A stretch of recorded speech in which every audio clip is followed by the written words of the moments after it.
Tele interview challenge का अगला सवाल ये है कि आप लोगों को यहां पर मैं बताने वाला हूं 4 ऐसे पॉइंट जो आप लोगों के लिए बहुत ही ज्यादा खास हैं।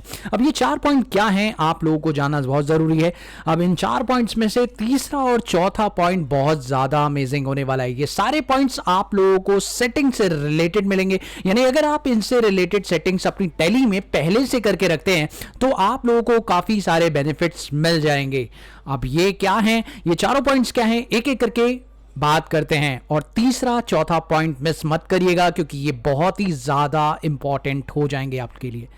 तो वीडियो को अभी से लाइक कर दीजिएगा, चैनल पर नए हो तो सब्सक्राइब भी कर दीजिएगा क्योंकि इसी तरह का ऑथेंटिक कंटेंट हमारे चैनल पर आपको यहां पर। तो पहला पॉइंट आप लोगों को यहां पर ध्यान रखना है, जब भी आप लोग प्रिंट लेते हैं तो यहां पर प्रिंट से जुड़ा हुआ है ये पॉइंट। अब ये कैसे होता है, इसका सेटअप आप लोगों को करके रख लेना चाहिए। देखिए जनरली होता क्या है कि जब भी हम लोग प्रिंट लेते हैं तो प्रिंट करते समय जैसे ही हम लोग सेल्स का प्रिंट लेते हैं, आपको मैं दिखाना चाहूंगा डे बुक के अंदर हम चलते हैं और यहां पर हम लोग एक सेल्स एंट्री ओपन करते हैं। अब इस सेल्स एंट्री का जब मैं प्रिंट लेता हूं कंट्रोल पी के साथ, तो यहां पर आपके 3 प्रिंट निकलने चाहिए। अब ये 3 प्रिंट्स क्यों? 3 प्रिंट का मतलब है यहां पर ट्रांसपोर्टर के लिए एक प्रिंट चाहिए होता है, एक आपका रेसिपिएंट के लिए प्रिंट चाहिए होता है और एक आपका सप्लायर के लिए प्रिंट चाहिए होता है। यानी 3 प्रिंट आप लोगों को यहां पर सेल्स के लिए लेने पड़ते हैं और ऐसा ही आप किसी भी बिल के साथ कर सकते हैं, बट फिलहाल तो मैं यहां पर सेल्स की बात कर रहा हूं। तो सेल्स के अंदर जनरली हम लोग 3 प्रिंट लेते हैं और अगर आप चाहते हैं कि बाय डिफॉल्ट यहां पर 3 प्रिंट अपने आप आ जाएं और यहां पर लिखा हुआ भी आ जाए कि ये ट्रांसपोर्टर का प्रिंट है, ये रेसिपिएंट का है और ये सप्लायर का है, तो ये बहुत ही अमेजिंग हो जाएगा आपके लिए। तो इसके लिए आप लोगों को क्या करना होगा मैं आपको बताता हूं। तो सबसे पहले इसके लिए आपको गेटवे ऑफ टेली पर आना है और यहां पर आपको प्रिंट पर जाना है। प्रिंट ऑप्शन पर जाकर यहां पर कॉन्फ़िगरेशन पर जाइए और कॉन्फ़िगरेशन पर जाकर यहां पर आपको शो मोर क्लिक कर देना है। जैसे ही शो मोर पे क्लिक करेंगे यहां पर आपको set number of copies for printing voucher दिखाई देगा। आप इस पर एंटर प्रेस करिए और यहां पर आपको number of copies for sales invoice दिखाई देगा। जहां पर आपको 1 दिख रहा है बाय डिफॉल्ट, तो आपको यहां पर 3 कर देना है और कंट्रोल ए प्रेस कर दीजिए। That's it. उसके बाद जब आप लोग क्या करेंगे, यहां पर जैसे ही आप लोग डे बुक के अंदर कोई भी सेल्स बिल का प्रिंट लेंगे, जैसे सपोज करिए मैं यहां पर इस सेल्स बिल का प्रिंट ले रहा हूं, तो अब आपको देखने को मिलेगा कुछ खास। देखिए दोस्तों, यहां पर आप लोगों को ऊपर की साइड एक चीज दिखाई दे रही है, that is called the original for recipient. और अगर आप पेज को चेंज करेंगे तो यहां पर नीचे जाते हैं और जैसे ही पेज चेंज होगा ऑटोमेटिकली आपका दूसरा प्रिंट डुप्लीकेट फॉर ट्रांसपोर्टर आ जाएगा। ये देखिए दिखाई दे रहा है। और अब जैसे ही आप नीचे की तरफ और जाएंगे और तीसरा प्रिंट देखेंगे तो यहां पर आपको ट्रिप्लीकेट फॉर सप्लायर दिख जाएगा। यानी यहां पर 3 प्रिंट के ऑप्शन आप लोगों को सेटअप कर लेने चाहिए और अगर आपने ये नहीं किए हैं तो अब से कर लीजिए, आपके लिए काफी बेनिफिट होगा। तो चलिए बात करते हैं पॉइंट नंबर 2 की। और पॉइंट नंबर 2 बहुत ही ज्यादा इंपॉर्टेंट है उन लोगों के लिए जो टेली में काम करते समय बड़े परेशान हो जाते हैं और जब भी टेली को ओपन करते हैं उनकी बाय डिफॉल्ट कोई भी कंपनी ओपन हो जाती है और ये एक बहुत बड़ी समस्या है।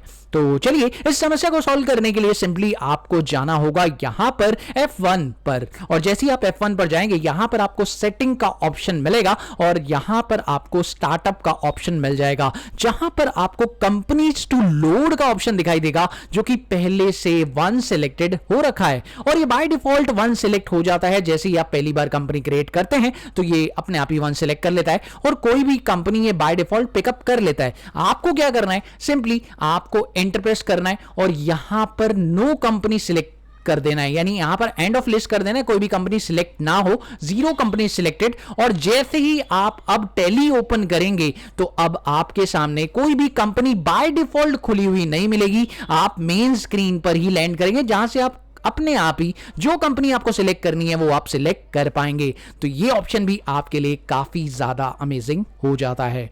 चलिए बात करते हैं पॉइंट नंबर 3 की, जो कि है सबसे इंपॉर्टेंट पॉइंट और आप लोगों को इसे सीख लेना चाहिए और आपको इसे सेटअप भी कर लेना चाहिए अपनी कंपनी के अंदर। तो बात करते हैं, ये तीसरा पॉइंट है सेव्ड व्यू से रिलेटेड। और सेव्ड व्यू, हाँ आप लोगों ने सुना तो होगा, लेकिन इसके बारे में बहुत ही कमाल का पॉइंट मैं आपको बताने वाला हूं। तो यहां पर आप लोगों को करना क्या है, यहां पर आप डे बुक में जाइए और डे बुक में जाने के बाद आप लोगों को यहां पर करना है सिर्फ एक छोटा सा काम है, आप लोगों को सिंपली यहां पर F4 प्रेस करना है और F4 प्रेस करने के बाद आपको यहां पर सेल्स लिखना है। अब ऐसा सेल्स लिखना क्यों है मैं आपको बता देता हूं, और यहां पर आप अपना पर्टिकुलर पीरियड पूरा साल सिलेक्ट कर लीजिए। That's it. आपको चाहिए किसी महीने का तो किसी महीने का भी सिलेक्ट कर सकते हैं।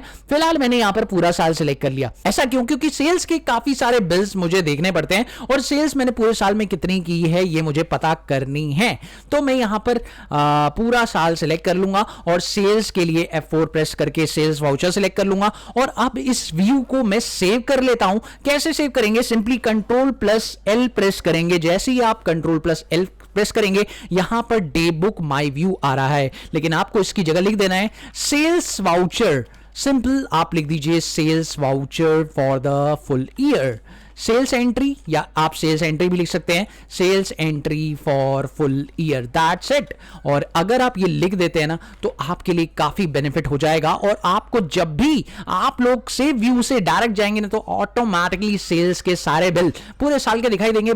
लेकिन यहां पर आप लोगों को इस ऑप्शन को यस करना होगा और यस करने के बाद एडिशनल कॉन्फ़िगरेशन को भी यस करना होगा। यस करने के बाद आपको ये ऑल कंपनीज के लिए करना है। तो बेसिकली ऑल कंपनीज के लिए कर लीजिए। मेरे ओपिनियन से ऑल कंपनीज के लिए करने के बाद आप लोग सेव कर लीजिए सिलेक्टेड पीरियड के अकॉर्डिंग। तो यस करते ही आपका सिलेक्टेड पीरियड के अकॉर्डिंग ये सेव हो जाएगा। और अब इसका फायदा क्या होने वाला है चलिए देखते हैं। तो अब जैसे ही आप कंट्रोल या ऑल्ट जी प्रेस करेंगे तो यहां पर आपको आपका सेव व्यू दिखाई देगा और इसमें आपको sales entry for full year दिखाई दे रहा है। बस आपको क्या करना है, इस पर एंटर प्रेस करना है और एंटर प्रेस करते ही देखिए पूरे साल का व्यू आपके सामने आ गया। ना आपको कुछ सेटअप करना है ना आपको कुछ करना है और ये पूरी सेल्स एंट्री। आप ये काम सिर्फ सेल्स के लिए नहीं, परचेज के लिए भी कर सकते हैं, पेमेंट के लिए भी कर सकते हैं, रिसिप्ट के लिए भी कर सकते हैं और आप बहुत सारे वाउचर्स के लिए ये काम कर सकते हैं। तो एक सेटअप कर लीजिए, उसके बाद आप लोगों को ये ट्रांजैक्शन देखने के लिए ज्यादा मेहनत नहीं करनी है। आप फिल्टर भी लगा सकते हैं और फिल्टर लगाकर जो भी ट्रांजैक्शंस आपके सामने डिस्प्ले होती है उसे सेव व्यू में रख के अपना एक रिपोर्ट का नाम दे दीजिए। और उस रिपोर्ट का नाम देने के बाद आप लोगों को फायदा यह मिलेगा कि आप लोग इस व्यू को कभी भी देख सकते हैं। अब प्रॉब्लम सबसे बड़ी ये आती है जो कि है पॉइंट नंबर 4 और ये है कि भाई अगर मान लीजिए मुझे इस व्यू को डिलीट करना है तो हम कैसे करेंगे। तो यहां पर सबसे बड़ी समस्या है कि इस व्यू को आप डिलीट कैसे करें। तो चलिए मैं आपको बताता हूं कि इस व्यू को डिलीट कैसे किया जाएगा। आप लोगों को सिंपली क्या करना है, डिस्प्ले पर जाना है, डे बुक पर जाना है, जहां से वो व्यू बना था वहीं से वो डिलीट भी हो जाएगा। तो यहां पर आपको प्रेस करना है Ctrl+H और जैसे ही आप Ctrl+H प्रेस करेंगे यहां पर आपको डिलीट से व्यू का ऑप्शन मिल जाएगा और जैसे ही आप इस पे क्लिक करेंगे आपके सामने जो भी व्यू आपने बनाए होंगे वो सारे आपको दिख जाएंगे। बस आपको एंटर प्रेस करना है और एंटर प्रेस करने के बाद दोबारा एंटर प्रेस करना है और ये लीजिए आप लोगों का ये व्यू डिलीट हो गया है आपकी इस कंपनी से और अब इस कंपनी में कोई भी व्यू नहीं रह गया है और आपका यही व्यू सारी कंपनियों के लिए सेव हो चुका होता अगर आप लोगों ने सेव किया होता। समझ गए ना मेरी बात। तो यहां पर आप लोगों को मिला है एक अमेजिंग पॉइंट और ये था आप लोगों के लिए एक धमाकेदार पॉइंट। तो वीडियो कैसी लगी आप लोग कमेंट सेक्शन में जरूर बताइएगा। मिलते हैं अगली वीडियो में एक और नए कंटेंट के साथ, तब तक के लिए देखते रहिए, सीखते रहिए, गाइड ऑफ मैथ।